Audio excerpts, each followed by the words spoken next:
ബി.ജെ.പിയുടെ മൂന്നാം ഘട്ട സ്ഥാനാർത്ഥി പട്ടിക പ്രഖ്യാപിച്ചു. തിരുവനന്തപുരത്ത് കരമന ജയനും അടൂരിൽ പന്തളം പ്രതാപനും മത്സരിക്കും.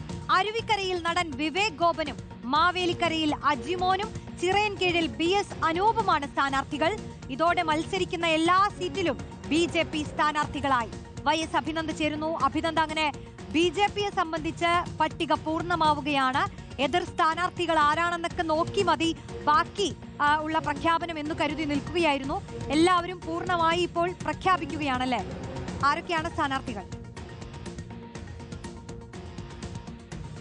റോഷ്നി, അങ്ങനെ തന്നെയാണ്. ഒഴിച്ചിട്ട 11 മണ്ഡലങ്ങളിലേക്കുള്ള സ്ഥാനാർത്ഥികളെയാണ് ഇപ്പോൾ ബി.ജെ.പി. പ്രഖ്യാപിച്ചിരിക്കുന്നത്. ആദ്യഘട്ടത്തിൽ 47 സ്ഥാനാർത്ഥികളെ പ്രഖ്യാപിച്ചു. പിന്നീട് 39 സ്ഥാനാർത്ഥികൾ, ഒടുവിൽ 11 ഒഴിച്ചിട്ട മണ്ഡലങ്ങളിലേക്കുള്ള സ്ഥാനാർത്ഥികളെയാണ് നിലവിൽ പ്രഖ്യാപിച്ചിരിക്കുന്നത്. ഏറ്റവും പ്രധാനപ്പെട്ട കാര്യം, തിരുവനന്തപുരം സെൻട്രൽ കരമന ജയൻ തന്നെ സ്ഥാനാർത്ഥിയാണെന്ന് ഉറപ്പിക്കുകയാണ്. നേരത്തെ വി സുരേന്ദ്രൻപിള്ള മത്സരിക്കുമെന്നുള്ള അഭ്യൂഹങ്ങളൊക്കെ ഉണ്ടായിരുന്നു. ഇപ്പോൾ കരമന ജയൻ എന്ന പേരിലേക്ക് തന്നെ ബി.ജെ.പി. കേന്ദ്ര നേതൃത്വം എത്തിയിരിക്കുന്നു. തിരുവനന്തപുരത്തെ പ്രാദേശിക തലത്തിലുള്ള മികവൊപ്പം തന്നെ സംഘടനാ പ്രവർത്തനത്തിൽ ദീർഘനാളായുള്ള പാരമ്പര്യം എന്നിവ പരിഗണിച്ചാണ് ഇപ്പോൾ കരമന ജയനെ തിരുവനന്തപുരം സെൻട്രൽ സ്ഥാനാർത്ഥിയാക്കിയിരിക്കുന്നത്. മറ്റൊരു പ്രധാനപ്പെട്ട കാര്യം, കോൺഗ്രസിൽ നിന്ന് ബി.ജെ.പിയിലേക്ക് എത്തിയ 2 വിസ്മയങ്ങൾ സ്ഥാനാർത്ഥി പട്ടികയിൽ ഇടം നേടിയിരിക്കുന്നു എന്നാണ്. ചടയമംഗലത്ത് RS അരുൺരാജും ചിറയൻകീഴിൽ ബി.എസ്. അനൂപും മത്സരിക്കും. കഴിഞ്ഞ തവണ ചിറയൻകീഴിൽ ബി.എസ്. അനൂപ് തന്നെയായിരുന്നു UDF സ്ഥാനാർത്ഥി. വലിയ പോരാട്ടം അവിടെ നടത്തിയതാണ്. ഇത്തവണ രമ്യ ഹരിദാസറിന് സീറ്റ് നൽകിയതിൽ പ്രതിഷേധിച്ചാണ് ബി.എസ്. അനൂപ് ബി.ജെ.പിയിൽ അംഗത്വം സ്വീകരിച്ചത്. ഇന്നലെയായിരുന്നു ബി.എസ്. അനൂപും RS അരുൺരാജും അംഗത്വം സ്വീകരിച്ച് ഇവർ രണ്ടുപേരും ചടയമംഗലത്തും ചിറയൻകീഴിലുമായി മത്സരിക്കുന്നുവെന്നാണ് മറ്റൊരു പ്രധാനപ്പെട്ട കാര്യം.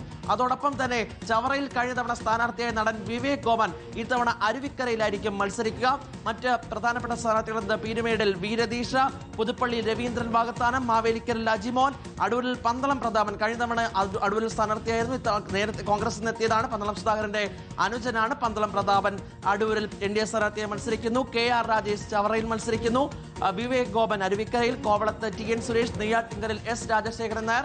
അങ്ങനെ 97 മണ്ഡലങ്ങളിലാണ് താമര ചിഹ്നത്തിൽ ഇന്ത്യ മുന്നണിയുടെ ഭാഗമായി മത്സരിക്കുന്നത്. 97 മണ്ഡലങ്ങളിലേക്ക് ഇപ്പോൾ സ്ഥാനാർത്ഥികളെ പ്രഖ്യാപിച്ചിരിക്കുകയാണ്. 3 ഘട്ടങ്ങളായാണ് സ്ഥാനാർത്ഥികളെ പ്രഖ്യാപിച്ചത്. അവസാന ഘട്ടത്തിൽ 11 പേരുടെ പട്ടികയാണ് നിലവിൽ കേന്ദ്ര നേതൃത്വം പുറത്തുവിട്ടിരിക്കുന്നത്. ഏറ്റവും ഒടുവിൽ പുറത്തുവന്ന 11 പേരുടെ പട്ടികയോടുകൂടി ബി.ജെ.പിയുടെ സ്ഥാനാർത്ഥി പ്രഖ്യാപനവും അങ്ങനെ തീരുമാനമായിരിക്കുകയാണ്. പലയിടങ്ങളിലും ഒരു പൂർണ്ണ ചിത്രത്തിലേക്ക് കാര്യങ്ങൾ എത്തുന്നു.